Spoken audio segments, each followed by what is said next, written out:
Hey, thanks for stopping by. My name's Thomas, and this is Zarbo Audio Projects. You know, it's been over 3 months since my last full video, and there's a few reasons for that. Main reason is that I've been working on this. It's a kind of retro boombox for a good friend of mine. I like to try and learn something new on each project that I do, so in this project I tried a few new things out, such as implementing an old school VU meter, and of course this subtle Rosy paint job. Keep watching if you want to see how I pulled that off.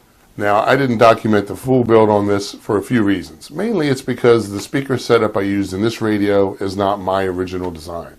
It's a design by a fella codenamed Wolf. His real name is Ben, but he's designed probably hundreds of speakers, and they all sound excellent. Here's his original version of this speaker design.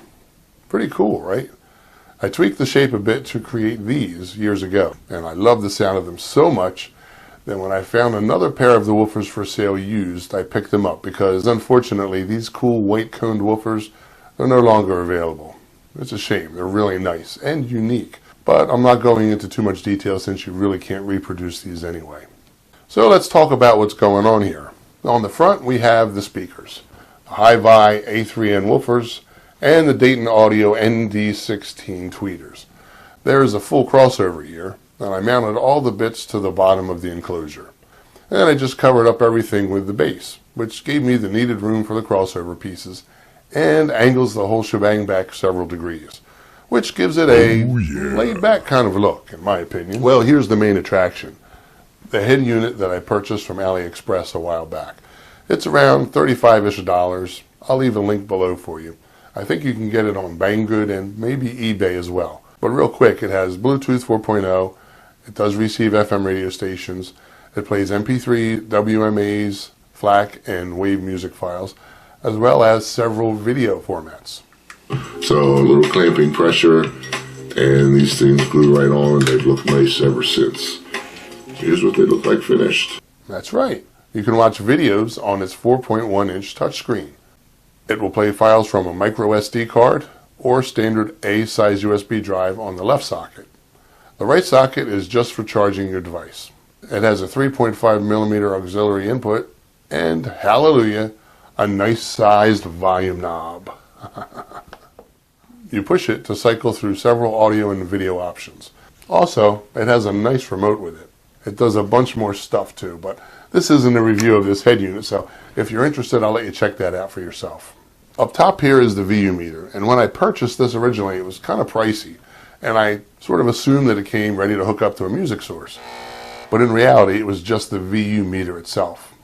It needs an additional driver board to make the little needles dance back and forth. It was a little confusing, and the usual sellers do sell ones with driver boards built into the back, but they don't make it very clear, at least not to me, that this needed one. So it took me a while to figure out how to hook this thing up. There were no instructions with it as well, as is often the case with this kind of thing. The left switch here, that's a power switch for the radio. In the middle, there's an LED on indicator. This one's blue. And the right switch turns on the VU meter. So let me answer a question that may have popped in your head at this point. Why do I need a power switch on the front for the radio? The radio's got a power button, and so does the remote. So why a physical switch for? Because it's a car radio, that's why. Car radios have to have a constant 12 volts in order to maintain the radio settings, such as radio station presets, bass and treble levels, and front panel color choices. But if it stayed on all the time, it would waste power and run your car battery down. So car stereos generally have two 12-volt positive input leads. One is always connected directly to 12 volt to hold the memory. The other, well, that supplies voltage when the car is on accessory mode or on and running. Now, if I just use the car stereo to turn on and off the unit, what would happen is the radio screen would always be on, and the unit's logic board would always be powered up as well. The screen would show the time constantly, such as you would probably want in a car, but not necessarily on a radio. So to avoid that, I just threw a switch on the accessory lead to the radio, which kind of acts like the ignition switch in a car. As I mentioned, the right switch on this panel controls the VU meter. I wanted to protect it from any spikes in voltage from the car's head unit. So I switched it first from this switch and also from the blue remote turn-on lead from the head unit. Actually, 12 volts goes into a time delay relay, which I've covered in another video. Keep watching for a link to that one. That's a good video. Then after a few seconds, the VU meter switches on.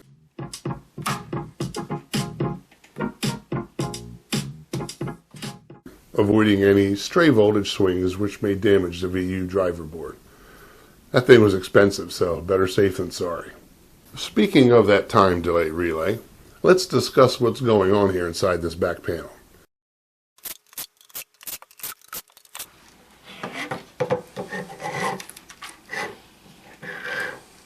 Great Scott, that's a lot of wires. Look, I know this looks like a mess, but I promise I'm going to get better at keeping these things straight in the future. I'm planning on creating something similar to a wiring harness for these projects moving forward to make my life easier. This isn't unsafe or anything, don't worry. It just looks a little haphazard, but it's all doing something and the connections are all secure, trust me. So here's that time delay relay board, and here is the VU meter driver board. And those are wires that do something. I don't know, I made a schematic at least, but let's just move on, shall we? Here's a telescoping antenna. This is called a soffit vent. There's one on the bottom and one on the back.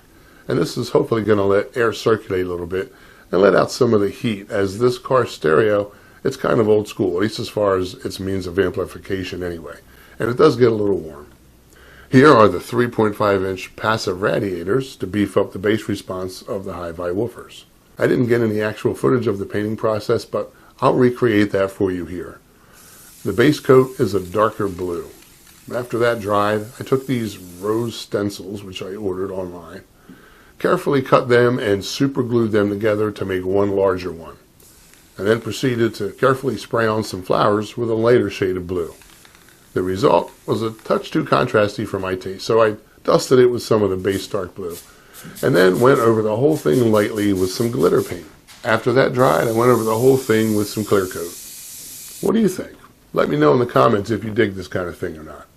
I can't imagine too many projects where I would want an embedded design like this, but for this thing, I think it kind of really pops. Finally, I purchased a nice stainless steel handle to finish things off. I think it goes pretty good with the whole bright and sparkly theme. So this was a little different for me. I usually use veneer on most of my projects, as you know, but it was kind of cool laying down some color, and I love the way the roses came out. On some angles, you almost don't see them, but at other angles, they kind of stand out, and it's really a surprise when you do finally see them. I hope my friend digs it too. Well, I know I've been AWOL for a while. I've had a cold for months, it seems, but I have two very exciting projects in the works coming up. I'm pretty sure you'll like both of them. So please, would you subscribe and ring the bell if you think I've earned it. That way you won't miss those videos when they go live. Well, that's it for this video. Thanks a lot for watching, and we'll see you next time. Bye now. Why do I need a power switch on the front? The radio unit has a power button, and so does the remote. Wrong remote. This is the remote. Oh, brother. It's going to be one of those kind of days.